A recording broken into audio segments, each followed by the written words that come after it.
দুনিয়ার সব সেরা অ্যাথলেটের মিলন মেলার নাম গেমস ভিলেজ।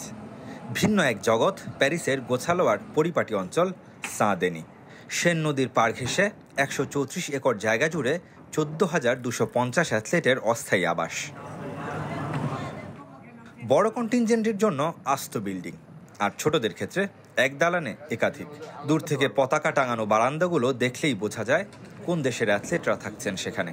আইসক্রিম পার্লার, রেস্তোরাঁ, প্যাটিসেরি, সুভেনির শপ, ২৪ ঘন্টা খোলা ডাইনিং, যেখানে আছে আমেরিকান, ইউরোপিয়ান, এশিয়ান, অ্যারাবিয়ান সব ধরনের খাবার, স্ন্যাক্স। বিনা পয়সায় সবকিছুই খেতে পারবেন কন্টিনজেন্টের সদস্যরা। সাইকেল চালানো, ইনডোর গেমস, বড় পর্দায় খেলা দেখা, অ্যাথলেটদের চাঙা রাখতে বিনোদনের কমতি নেই গেমস ভিলেজে।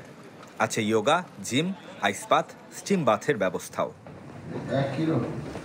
এমন সব সুযোগ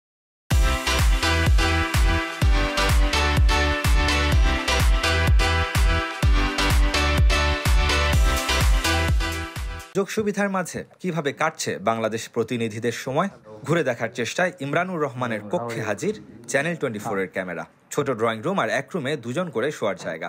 একমাত্র নারী সদস্য সোনিয়া খাতুন অবশ্য থাকছেন আলাদা রুমে। বড় বারান্দায় বসেও অবসর সময় কাটানো যায় সহজেই, তাই তো ফুরফুরে মেজাজে থাকেন অ্যাথলেটরা।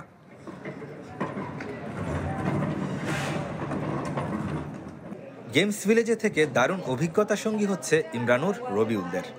Just meeting new athletes, getting to know the people, countries, cultures, etc. It's nice to have good bonding with them.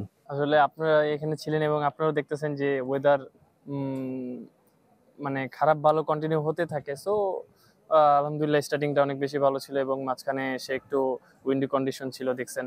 তবে তাদের মাঝেও আলাদা Katie Ledecky, Simone Biles, Neeraj চোপড়ার মতো স্বর্ণজয়ী কিংবা সম্ভাবনায় এগিয়ে থাকা বিখ্যাত অ্যাথলেটরা। গেমস ভিলেজ নিরাপত্তার চাদরে ঢাকা, ঢুকতে হলে আনুষ্ঠানিকতার শেষ নেই।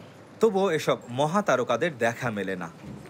অ্যাথলেটিক্সটা অন্যটা বলতে পারবো না, তবে অ্যাথলেটিক্সটা বেনুটা আমাদের কাছাকাছি আছে এদিক থেকে।